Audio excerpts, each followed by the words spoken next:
Welcome to omega India TV news. Rangareddy జిల్లా Shamshabad municipal పరిధిలోని ధర్మగిరిలో మోర్డ్ స్వచ్ఛంద సంస్థ ఆధ్వర్యంలో ఔషధ రహిత చికిత్స శిబిరం నిర్వహించారు.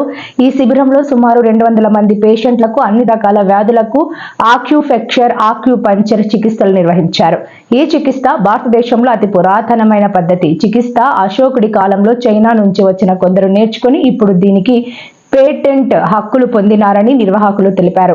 చికిత్స పద్ధతిని కేంద్ర ప్రభుత్వం ఆమోదిస్తుందని వారన్నారు. ఈ వైద్యం అందరూ ఉపయోగించుకోవాలని అన్నారు.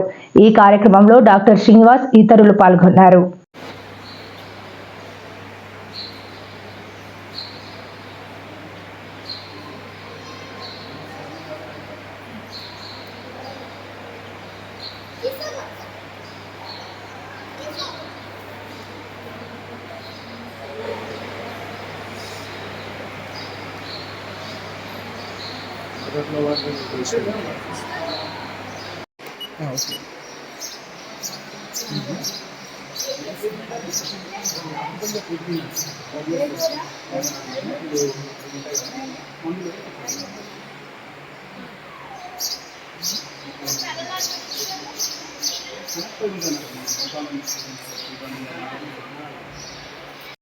Krishna Vamsi holistic wellness centre. So ఈరోజు ఏంటంటే మనం శంషాబాద్ సాయిబాబా టెంపుల్లో మందులు లేని వైద్యం ఔషధ రహిత చికిత్స శిబిరం acupressure and acupuncture treatment camp అనేది జరిగింది. సుమారు 100కు పైగా పేషెంట్లు వచ్చి ఈ యొక్క థెరపీ ట్రీట్మెంట్ అనేది తీసుకున్నారు. సో ఈరోజు శంషాబాద్లో చేయడం మాకు కూడా చాలా హ్యాపీగా ఉంది. మన ఈ యొక్క వైద్యం యొక్క ముఖ్య ఉద్దేశం మందులు లేని వైద్యం అనమాట. పురాతన వైద్య విధానం, ఈ విధానం కూడా పురాతన వైద్య విధానం.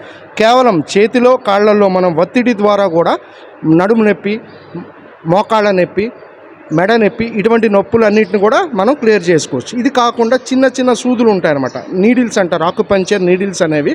ఆ నీడిల్స్తో కూడా ఎన్నో రకాల రుగ్మతలు మనం క్లియర్ చేయొచ్చు.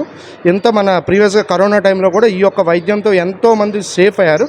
సో ఈ యొక్క వైద్యాన్ని అందరూ కూడా ఉపయోగించుకోవాలని కోరుచున్నాం. మరొక ముఖ్య విన్నపం, మీ యొక్క ట్రస్ట్లో కానీ, స్కూల్లో కానీ, కాలేజీల్లో కానీ, టెంపుల్స్లో కానీ ఎక్కడైనా ఈ పురాతన వైద్య విధానాన్ని మీరు ఎంకరేజ్ చేయాలి. మీ ఇంటికి మీరే డాక్టర్ అనే నినాదంతో మేము ముందుకెళ్తాం. అటువంటి ఈ వైద్యాన్ని ఎంకరేజ్ చేయాలనుకుంటే మీ యొక్క ప్రదేశానికి మేము వచ్చి ఉచితంగా ట్రీట్మెంట్ అనేది చేయడానికి రెడీగా ఉన్నాం. మా టీం అనేది ఉంది. సో మీరు ఈ అవకాశాన్ని అందరూ కూడా ఉపయోగించాలని కోరుకుంటున్నాను. మీ వంశీకృష్ణ. జై హింద్.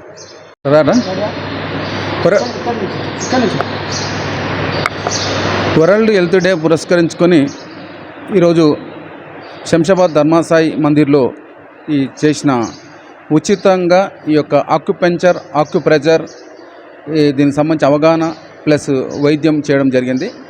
ముఖ్యంగా ఏంటంటే మన అవయవాలు ఏదైతే డిజార్డర్లో ఉంటాయో ఆర్డర్లో పెట్టడమే ఈ యొక్క ఆక్యుపంక్చర్ వైద్య విధానం.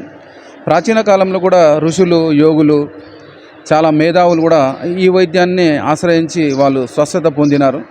అయితే ఈ మధ్య కాలంలో మనకు వైద్యం మన విప్లవం ద్వారా కొన్ని మంచి పెద్ద పెద్ద రోగాలకు వైద్యం చికిత్స అందుతున్నది. అయినా కూడా ఈ కింది స్థాయి వాళ్ళకు అందాలంటే ఇలాంటి వైద్య విధానం ద్వారా వాళ్ళు పేదవాళ్ళు కానీ, లేకపోతే ఏదైనా సర్జరీకి వెళ్ళాలనుకున్న వాళ్ళు కానీ, లేకపోతే ఏదైనా దీర్ఘకాలిక వ్యాధులు ఉన్నవాళ్ళు కానీ ఈ యొక్క వైద్య విధానం ద్వారా, ఈ యొక్క ఆక్యుపంక్చర్, ఆక్యుప్రెషర్ అనే వైద్య విధానం ద్వారా ఈ స్వస్థత చేకూర్చడం కోసం ఈ ఆక్యుపంక్చర్ వైద్య విధానాన్ని తీసుకొచ్చిన మన శంషాబాద్లో ఏర్పాటు చేసిన వంశీకృష్ణ గారికి, వాళ్ళ టీం, వాళ్ళ బృందానికి ప్రత్యేక ధన్యవాదాలు చెప్తున్నాను. ఎందుకంటే ఇలాంటి వైద్య విధానం ద్వారా జనాలకు అవేర్నెస్ లేక ప్రతి నొప్పికి ఏదో గోలు వేసుకొని, ఒక చిన్న నొప్పికి, పెద్ద నొప్పికి గోళీలుగా వాళ్ళ కడుపులో ఏమున్నాయంటే గోళీలే ఉంటాయి. ఆ గోళీల ద్వారా వాళ్ళకు కిడ్నీలు దెబ్బతినడం కానీ, లేకపోతే హార్ట్ కానీ, లేకపోతే బ్రెయిన్ కానీ, లేకపోతే కానీ ఇట్లా రకరకాల ప్రాబ్లమ్స్ వస్తున్నాయి. కాబట్టి దీనికి అవేర్నెస్ చేయడం ముఖ్యంగా ఈ ఆక్యుపంక్చర్, ఆక్యుప్రెషర్ ఈ విధానం ద్వారా ప్రజల్లోకి బలంగా చొచ్చుకెళ్ళడానికి ప్రయత్నిస్తున్న వంశీకృష్ణ గారికి మరొకసారి నమస్కారాలు తెలియజేస్తున్నాను.